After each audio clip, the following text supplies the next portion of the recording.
পাল্টা চালে মিশকাকে জিম্মি করে খেলা ঘুরিয়ে দিল রূপা দীপা। হ্যাঁ বন্ধুরা, আমরা এমনটাই দেখতে পাবো অনুরাগের ছোঁয়া ধারাবাহিকের আগামী পর্বগুলোতে। মিশকার ফাঁদে পা দিয়ে বাড়ি থেকে বেরিয়েই মিশকার কবলে পড়ে সোনা। সোনা বুঝতেই পারে না যে মিশকা তাকে ফাঁদ পেতে ডাকছে। সোনা ভেবে নেয় মিশকা তাকে এমন কিছু দেবে যা দিয়ে সব সমস্যার সমাধান হয়ে যাবে। সোনা মিশকার গাড়িতে উঠে ঠিকই, কিন্তু মিশকা সোনাকে কিচ্ছু দেয় না, বরং সোনাকে জিম্মি করে নিজের ডেরায় নিয়ে যায়। সোনা বুঝতে পারে সে মিশকার ফাঁদে পড়ে গেছে। টিস্কা বলে যাকে বিশ্বাস করেছিল সে আসলে টিস্কা নয়, সে মিশকা, সেই পচা আন্টি। সোনা খুব ক্ষেপে যায়। সোনা বের হওয়ার চেষ্টা করে ওই ডেরা থেকে, কিন্তু সোনা পারে না। সোনা কি করবে বুঝতে পারে না। সোনা কাঁদতে থাকে মা বলে। তবে সোনা ভেবে নেয় মা তাকে বাঁচাতে আসবে না, কখনো না, কেউ তাকে বাঁচাতে পারবে না।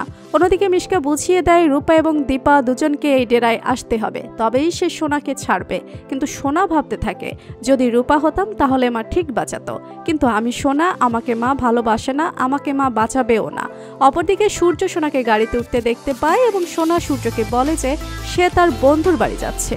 সোনার নাম্বারে ফোন করলে সোনা ফোনটা রিসিভ করে, কিন্তু মিশকা যা বলে সোনা সেটাই সকলকে বলে। সোনা বলতে থাকে যে সে বন্ধুর বাড়িতে আছে এবং সে বন্ধুর বাড়িতেই থাকবে। সোনা কাঁদতে থাকে। রেগে গিয়ে সোনা দীপাকে বলতে থাকে তার বিষয়ে মাথা না ঘামাতে। তবে রূপা বুঝতে পারে কঠিন বিপদের মুখে পড়েছে সোনা। রূপা বুঝতে পারে সবকিছুর পেছনে মিশকা আন্টি থাকতে পারে। রূপা মিশকাকে ফোন দেয়। মিশকা ফোনটা রিসিভ করে এবং রূপাকে বলে, রূপা বেবি। রূপা খুব রেগে গিয়ে মিশকাকে বলে, হিংসুকুটি কোথায়? সত্যি করে বলো, হিংসুকুটি কোথায়? তুমি কেন হিংসুকুটিকে জিম্মি করেছো? তুমি ঠিক জানো হিংসুকুটি কোথায়? মিশকা হাসে এবং রূপাকে বলে, রূপা বেবি তুমি ঠিক ধরেছ, তোমার বোন সোনা এখন আমার ডেরায়। আমি ওকে বন্দি করেছি, তবে আমি একটা শর্তে তোমার বোনকে ছেড়ে দিতে পারি, যদি তুমি এবং তোমার মা দুজনেই আমার ডেরায় আসো। রূপা বুঝতে পারে সবটাই মিশকা ফাঁদ পেতে করেছে, যাতে সে তার মাকে নিয়ে ওই ডেরায় যায়। মিশকার উদ্দেশ্য তাকে শেষ করা, তার মাকে শেষ করা। রূপা বুঝতে পারে তাকে পাল্টা চাল দিতে হবে। রূপা মিশকাকে বলে, ঠিক আছে মিশকা আন্টি, আমি আমার মাকে নিয়ে ওই ডেরায় যাচ্ছি, তবে হিংসুকুটির যেন কোনো ক্ষতি না হয়। এরপরেই রূপা সবাইকে সবটা জানায়। রূপা দীপা সূর্যের সাথে হাত মিলিয়ে ওই ডেরায় গিয়ে পৌঁছায় এবং ডেরার আড়াল থেকে রূপা দেখতে পায় যে সোনাকে বেঁধে রাখা হয়েছে এবং সোনা খুব কাঁদছে। রূপা চুপি চুপি ভেতরে ঢোকে এবং মিশকাকে বলে, মিশকা আন্টি আমি এসেছি। রূপাকে দেখে খুব খুশি হয় মিশকা, তবে রূপাকে বলে, রূপা বেবি শুধু তুমি এলে আমি তোমার বোনকে ছাড়বো না, তোমার মাকেও চাই। মনে মনে ভাবতে থাকে মিশকা, এই রূপা আমার ফাঁদে পা দিয়েছে, এবার আমি এদের সবাইকে এখানে শেষ করে ফেলবো।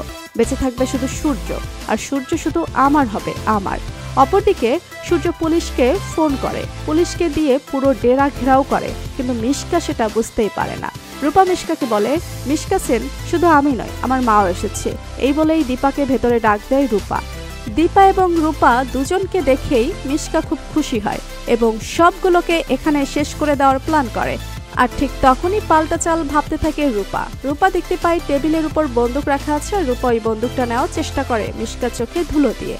তো বন্ধুরা, তোমরা এটাই চাও তো যে এভাবেই যেন পাল্টা চালায় মিশকাকে জিম্মি করে খেলা ঘুরিয়ে দেয় রূপা এবং দীপা?